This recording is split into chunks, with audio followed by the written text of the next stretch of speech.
Hello મિત્રો, progress કિચનમાં આપનું સ્વાગત છે।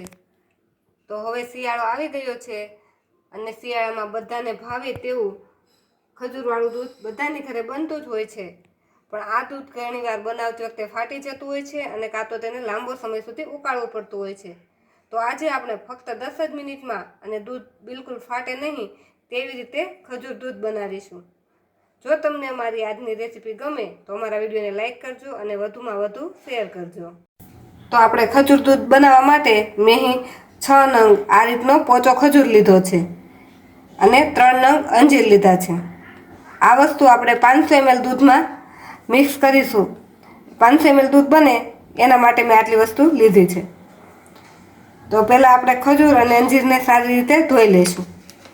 જ્યારે પણ આપણે ખજૂરવાળું દૂધ બનાવતા હોય ત્યારે આપણે ખજૂર અને અંજીરને સારી રીતે ધોઈને જ લેવાના, જેથી આપણું દૂધ ફાટે નહીં।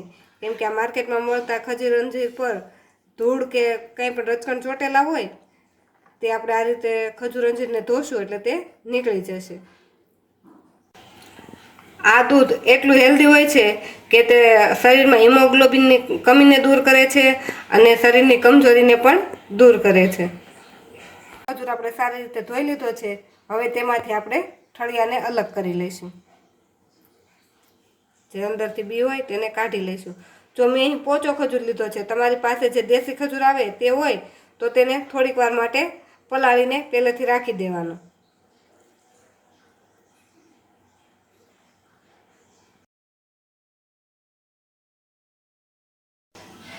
આવી જ રીતે આપણે અંજીરના પણ ટુકડા કરી લઈશું।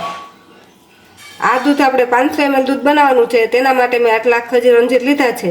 આમાં આપણે ખાંડ કે સાકર કંઈ વાપરવાના નથી, એટલે તમારે તમારા ટેસ્ટ પ્રમાણે જેટલું દૂધમાં ગળપણ જોઈએ એ પ્રમાણે તમે ખજૂર અને અંજીર વધારી શકો। 5 નંગ જેટલા કાજુ લીધા છે। આ કાજુ નાખવાથી આપણું ખજૂર દૂધ એકદમ ઘટ્ટ બનશે। 5 થી 6 નંગ જેટલી બદામ નાખીશું। 1 નંગ જેટલું મેં અખરોટ લીધું છે તે નાખીશું। અખરોટ એ આપણી યાદશક્તિ માટે ખૂબ જ ઉપયોગી છે। અને 5 નંગ જેટલા આપણે પિસ્તા નાખીશું। આમ આપણે અડધી ચમચી જેટલા ખસખસ નાખીશું। ખસખસથી ઊંઘ સારી આવે છે। જેને અનિંદ્રાનો પ્રોબ્લેમ હોય તેને જ્યારે પણ ખજૂર દૂધ બનાવે ત્યારે તેમાં ખસખસ જરૂરથી ઉમેરવા। તેમાં આપણે અડધી ચમચી જેટલી ચારોલી નાખીશું। જે ચારોલી છે એ શરીરની વીકનેસને દૂર કરે છે। હવે આ બધી જ વસ્તુને આપણે જે દૂધ લીધું છે એમાંથી 100 ml જેટલું દૂધ નાખી આ બધી વસ્તુને પલાળી દઈશું। કમ્પલસરી આ બધી જ વસ્તુ આપણે ખજૂર દૂધમાં નાખવી જરૂરી નથી। તમે આમાંથી જે પણ વસ્તુ સ્કીપ કરવા માગતા હોય તે કરી શકો। અને આ દૂધને આપણે 15 થી 20 મિનિટ માટે પલળવા દઈશું। હવે આપણું આ બધી જ વસ્તુ પલળે ત્યાં સુધી આપણે ધીમા ગેસ પર દૂધને ગરમ મૂકી દઈએ। તો દૂધને ગરમ કરવા માટે મેં એક વાસણ લઈ લીધું છે। તેમાં આપણે 2 ચમચી જેટલું પહેલાં પાણી નાખીશું। આ રીતે તમે જ્યારે પણ દૂધ ગરમ કરવા મૂકો ત્યારે તપેલીના તળિયે 2 ચમચી જેટલું પાણી નાખશો તો તમારું દૂધ તળિયે ચોટશે નહીં। 400 ml દૂધ બાકી છે તે આપણે આમાં નાખી દઈશું। હવે આ દૂધને આપણે ધીમા ગેસ પર ગરમ મૂકી દઈશું। આપણા દૂધમાં એક ઉભરો આવી ગયો છે તો આપણે દૂધના ગેસને બંધ કરી દઈશું। આપણા ખજૂર અંજીર બધું સારી રીતે પલળી ગયું છે અને તે થોડું પોચું થઈ ગયું છે અને તે ફૂલી પણ ગયું છે। તો હવે આ બધી જ વસ્તુને આપણે એક મિક્સરના જારમાં નાખી અને આપણે પીસી લઈશું।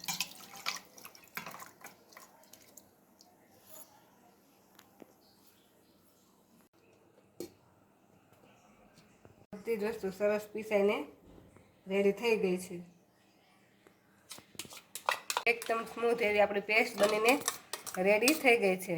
આ આપણા ખજૂર દૂધનું મેઇન સિક્રેટ ઇન્ગ્રીડિયન્ટ્સ છે, જેનાથી આપણે દૂધને લાંબો સમય ઉકાળવું નહીં પડે અને થોડી જ વારમાં આપણે એકદમ ઘાટું એવું દૂધ બનીને રેડી થઈ જશે। હવે આ પેસ્ટને આપણે જે ગરમ કરેલું દૂધ છે તેમાં એડ કરી દઈશું।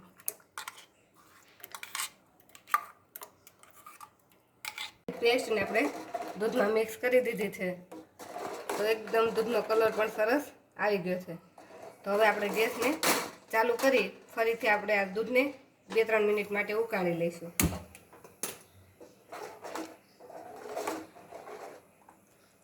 એકદમ ઘાટું એવું ખજૂર દૂધ બનીને રેડી થઈ ગયું છે. તો આને આપણે થોડીક વાર માટે ઠંડુ થવા દઈશું અને પછી આ દૂધને આપણે સર્વ કરીશું. સરસ એવું ઘાટું એવું ખજૂર દૂધ બનીને રેડી થઈ ગયું છે અને તે થોડું ઠંડુ થઈ ગયું છે.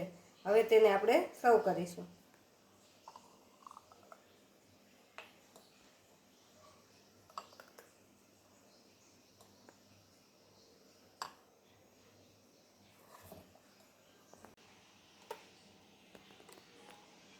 આના પર આપણે થોડુંક બદામ અને પિસ્તાના ચિપ્સથી થોડુંક ગાર્નિશિંગ કરી લઈશું.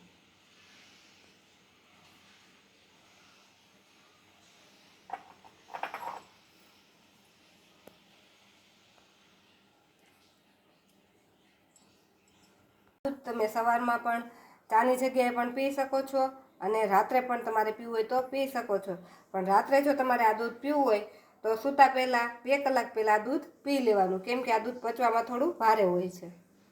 જો તમને અમારી આજની આ રેસીપી ગમી હોય તો અમારા વિડીયોને લાઇક કરો અને પ્રોગ્રેસ કિચન ચેનલને સબસ્ક્રાઈબ કરો.